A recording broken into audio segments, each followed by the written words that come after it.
Artists change quickly, you know, it's different than working with an adult artist. When I was like 14 and I was just starting, I just wanted to be seen as my own individual. We look for artists that have kind of done a little bit of the grassroots work on their own. I was excited when I hit 100 views, 200 views. I was like, yes, I'm successful. I find that the artists that are most successful, which I think could lead to being a superstar, are those that really know who they are as a person and stand firm in that and don't let anybody change them. This is the story of two artists from different backgrounds on two different journeys, and one link that made them Cosigned. I was just always like creative. I just liked doing what I wanted to do, whether it was, you know, rapping or singing or being in plays, drawing. It didn't really matter. I remember a very relaxed, laid back childhood. You know, I would wake up in the morning.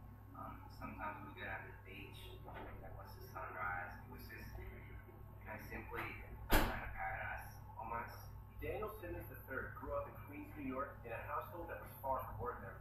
With Reverend Run as his father and producer Russell Simmons for an uncle, Daniel, better known as Diggy, had no trouble finding his way to hip-hop. My dad, you know, he's not like, you know, you have to be in the entertainment business. You have to be a rapper, you know. He lets everybody do what they want to do. I always had the ability to rap, and I always liked to rap. It was never really what I wanted to pursue. I liked it when I was really young, but I like put it down. And in the summer of '09 is when I really fell back in love with it. And I was like, man, I love expressing myself through writing and the experiences that I went through. And that's what made me want to make this what I do. Halfway around the world in Queensland, Australia, Cody Simpson picked up the guitar at an early age and began writing his own songs. I began watching my dad and watching a lot of family friends play guitar at my house. We'd have barbecues, just like all sitting around the fire, like playing guitar, playing country songs, Jack Johnson music. Even when I was 6 years old, I was like, I want to be a part of this. Rap was just something that I genuinely love. That's my passion. I started rapping. It was just me going through a lot of different things. So it was just me by myself in my room, and I just write. It wouldn't even be over a beat. Sometimes it wouldn't even be about one specific subject. It would just be about how I felt. And then I wanted to hear how I sounded recorded, so I'd go on GarageBand on my Mac, and you know, I'd like record with no mic, just straight to the computer with like a recent instrumental at the time. Back down under, Cody, now age 11, played school talent shows where he was happy to stay in the background. And I was just thinking, okay, cool, you know, I'm just gonna be in the background playing the guitar, be very chill, not gonna be nervous because I'm not gonna be like in the spotlight or whatever. But she was like, you know, let's make it a duet, you know, I've heard you sing or whatever.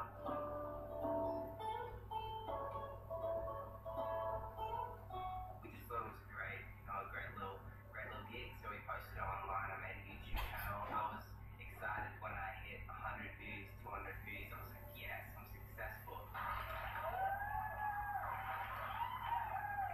We look for artists that have kind of done a little bit of the grassroots work on their own, like whether it be mixtapes or just performances in their market, but just something that they've already kind of started igniting a consumer or a fan base before they've actually come here to the label. My friends, like who I really started with, I chat with them, and we used to send like, you know, our tracks back and forth, like collab with each other. We won't even put it out. It would just be for fun. And that's when I wanted to put out my first mixtape, because you know, I wanted to take music more seriously.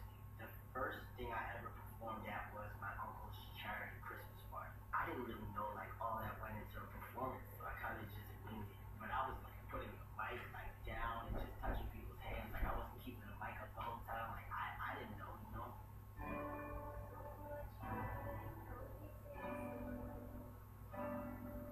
After posting only a couple of videos online, Cody received a message via MySpace from Grammy-nominated producer Sean Campbell. And at first, I left it for a little while. I was like, you know, this is probably just a fake little email. But I showed my mom, and she sent a message back, and they started getting in contact, and he was like, yo, I really want your son to come to the States and record with me. And within a month, I was over in Washington, D.C. at his studio. Coming up on Cosigned, Diggy struggles in his father's spotlight. You know, when you think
he knows that his family took a risk by giving up everything and moving to the States for him to follow his dream. And I think there's some pressure that goes along with that, but it's a good pressure.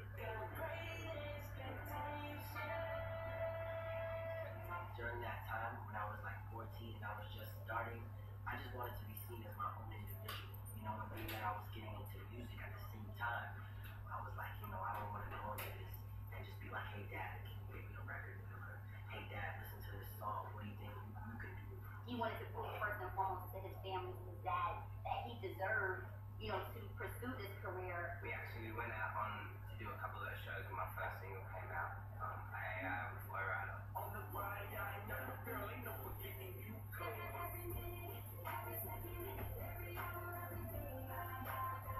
My first performances, I did a couple shows at like Six Flags. Honestly, not the best. But everyone has their first performances. They have a couple glitches here and there. I had never performed before without my guitar. I was starting to do a bunch of choreography and just things like that to really get me used to what's to come. The larger stages and the larger crowds. In March of 2010, I put out my major look freestyle over Nas's video. I wanted to make a video that highlighted New York and just that feeling, and it was like kind of like faded color, kind of like black and white, and it came out great. Part of the problem is it's all about the politics, and most of what they posting on the blocks ain't even hot as this. Diggy's freestyle ignited a bidding war. After deciding to go with Atlantic Records in 2010, Diggy released 2 more mixtapes, Airborne and Past Presents Future. When you think of somebody's son that was in the business before and is doing something now, you're thinking, it came really easy for them. As a kid, you're still learning a lot about yourself, and so we have to sort of be able to learn with them in that process and help them develop their career as those processes happen. I went out on a little promo run for the single, and then we came back to LA, and I started working on the EP. 6 months after moving to LA, Cody released the EP For You in December of 2010. It all came very naturally to me, like the recording stuff. You said that I was picking up things that artists take years to kind of get used to, and I was just kind of very surprised. Coming up on Cosigned, Diggy drops an unexpected arrival, It was about me pushing myself more than anything. and Cody prepares for the future. I think every artist looks back at what they've done in the past and says, okay, I could have done that better.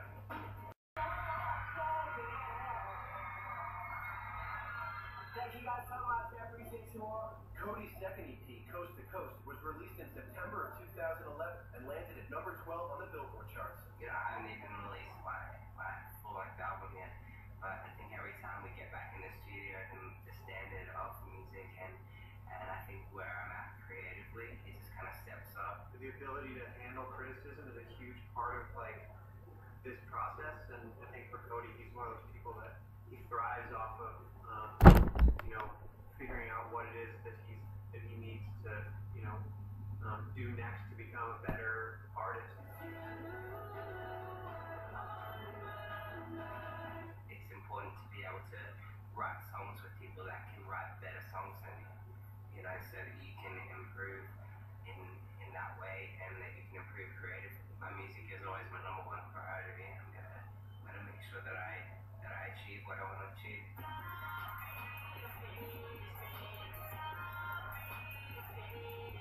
Copy paste. That song was more so to let people know that the album was coming. It doesn't appear on the album. It was something different and something that I always wanted to do. Just have a song that was just for partying. It was laid back and it was cool and it was fun. I thought that I needed to put out another mixtape, which is crazy to me now because it's like I had so many amazing fans, that were waiting for another body of work, from me. And they would have been happy with the mixtape, but I'm happy that I'm giving them this instead. Just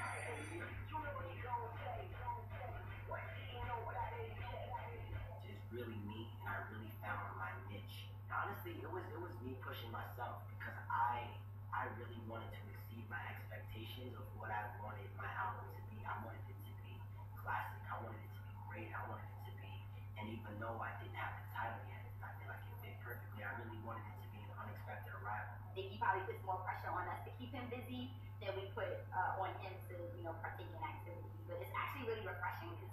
what you want. They're both super driven kids. I think they probably put more pressure on themselves than anybody around them puts on them.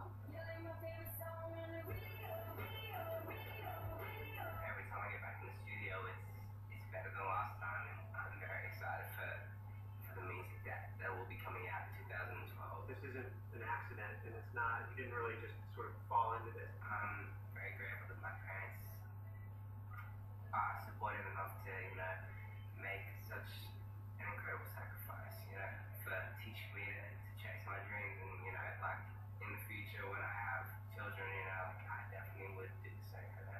What do I think when I listen to my old music? Man, that kid sounded like a girl. That's what I think sometimes. I'm like, whoa. I feel like as an artist, I'm definitely working towards creating my own image,